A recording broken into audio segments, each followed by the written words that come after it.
Nothing screams petty like dedicating your own Switch to a power button. Hey guys. So I'm here today upgrading a Dell Optiplex RX 580. Typical ye old parts. Patriot signature RAM. And getting this into that. And I'm looking this thing over before the parts get dropped off at my house, because we already had them. I just needed to bring them. We just needed them brought over to my house instead of my friends.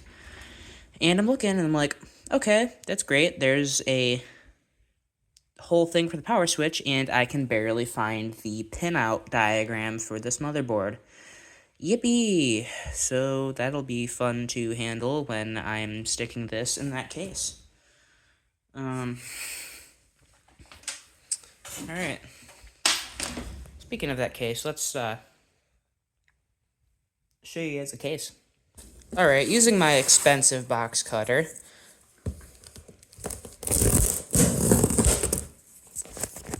Didn't get half of the thing, but okay. There we go. That's better. Let's get this puppy open. So this was an open box deal. Excuse me. I hate pixels. I hate pixels. I hate pixels. Come on. There we go. For a Montech X5M. Open box. So, new, if you will. Let me get this thing out here real quick. So here it is in all its Montech glory. And I have to say, I think it's a little better looking than the Air 100, if I do say so myself. We've got carbon accents on the bottom. I don't know if this whole thing comes off or no. Alright, okay. That doesn't come off immediately. Oh, that's cool. It's got a magnetic.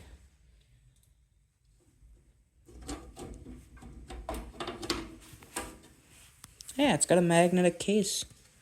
Oh, I see. I don't know.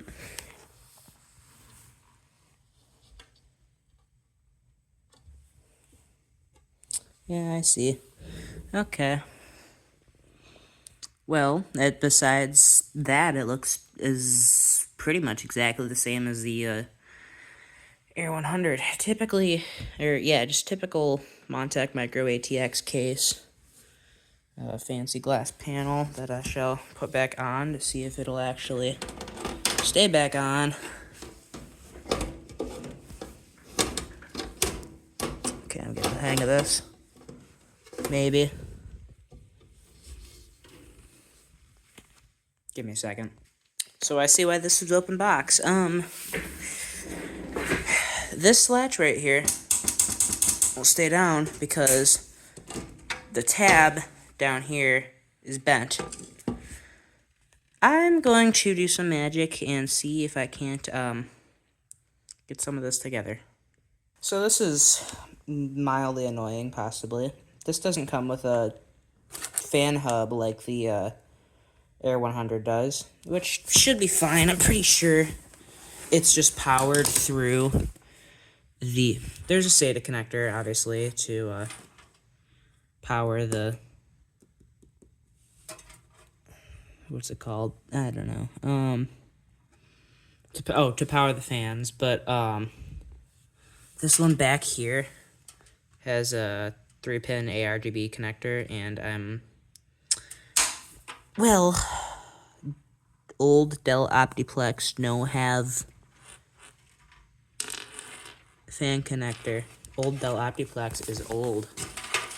I mean, what else are you to expect? Alright, cable management time. Okay, since I got that prepped, let's tear this open. I'm slowly learning that power supply screws are becoming the bane of my existence. I just got this EVGA 500GD 80 plus gold power supply. Yes, I know, it's cutting a little close for an RX 580 and an i7 3770, but we're not expecting people to upgrade this any more than it already is, so we'll roll with it. Alright, I got the case all pre-managed with stuff in the back. Looking fairly nice so far. Now I just stole your baby brother's toothbrush to clean up this musty, dusty, crusty motherboard.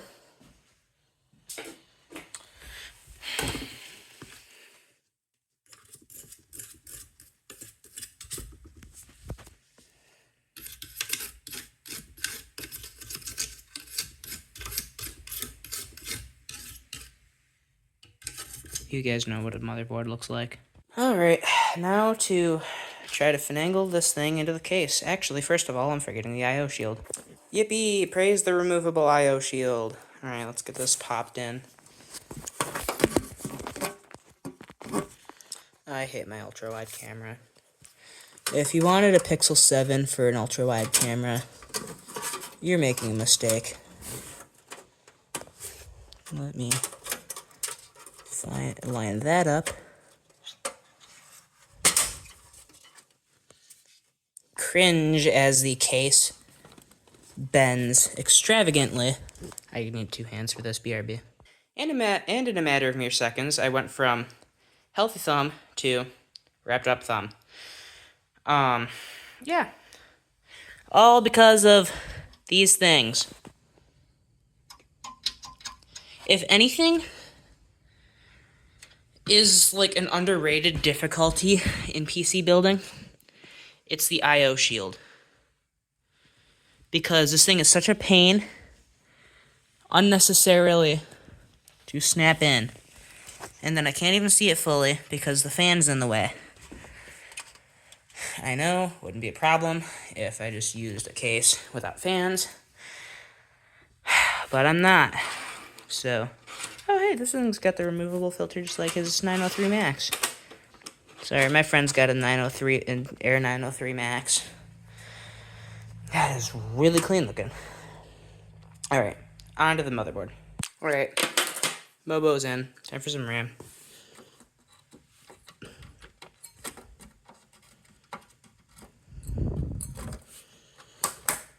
Nice. Wiggle test. Tight.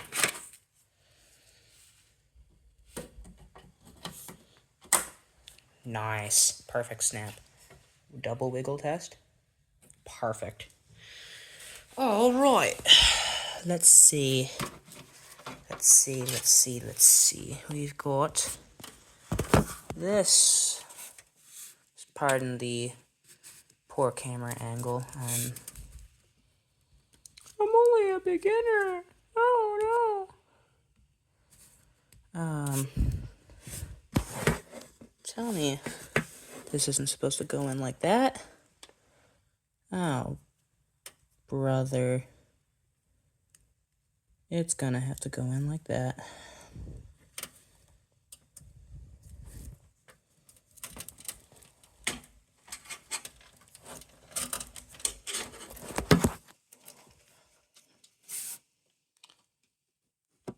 Okay, that will have to come up top then.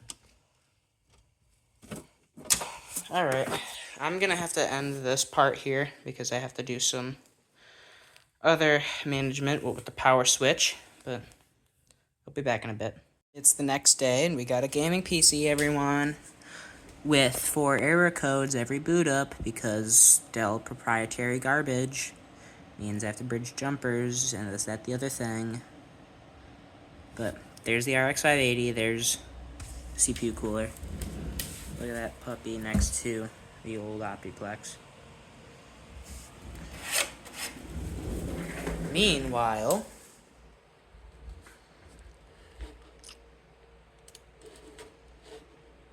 RX 580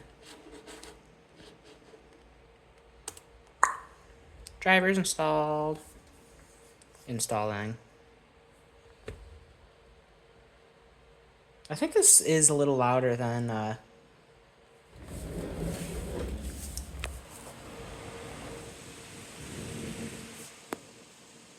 Okay, I thought that was an exhaust fan for a second. There's our little LEDs that cause so much of a headache. Little reset button. Perfect, that's the one I'm looking for. Right. See you in a bit. Look at this shit. That's the Post logo. But then everything else is fine. Look at the amount of errors it gives you. The fan's not connected to the sysfan 1 connector because it's powered through SATA. So you get these two errors. The power button has its own cable, so I found how to connect regular power cables and power LEDs to it. But there's one extra pin to detect the power button cable. And then the front I/O, the only thing I need is the HDD LED because I don't have extra USBs to plug into. So I'm using 2 out of 15 pins. So I have to bridge a couple connections to stop that logo from popping up. Besides that, look at this beauty. Gotta love the RGB. My pretty little XFX Radeon graphics card. RX 580 classic. And boom, look at this. No artifacting. At all. Numlock. Damn it.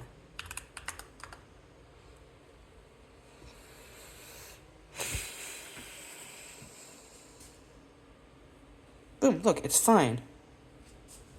Wait, what? Your PC needs to be restarted to finish setting up this device. PCI bus. Huh.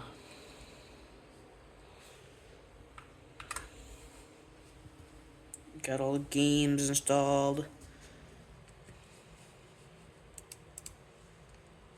Got the RX 580, got the 3770 again, got the 16 gigs of RAM. As you all see, the PC is built and running right now. Look at our MSI Afterburner.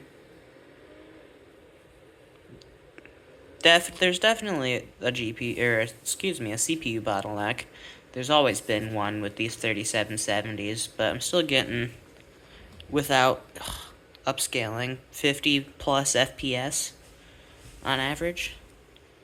And this is GTA 5. This is with the very high preset. No FSR. Just a testament to how well these old systems can run. Alright, just a couple of updates on the PC after I finished building it. I did end up kind of like taking it apart a little bit again to just ditch the whole idea of the LEDs. The front panel connector has to have the USB audio and front panel connectors to correct the errors. So I just tossed it under the power supply basement and called it a day. The CPU error, I stuck a fan right there and called that a day. It works. It's running slow enough so that no one can hear the bad bearing, but no one needs to know about that. Thanks for watching my little compilation video of all the little clips I got along the way. Sorry for the fact that they're all vertical. I was just recording on the fly. Bye.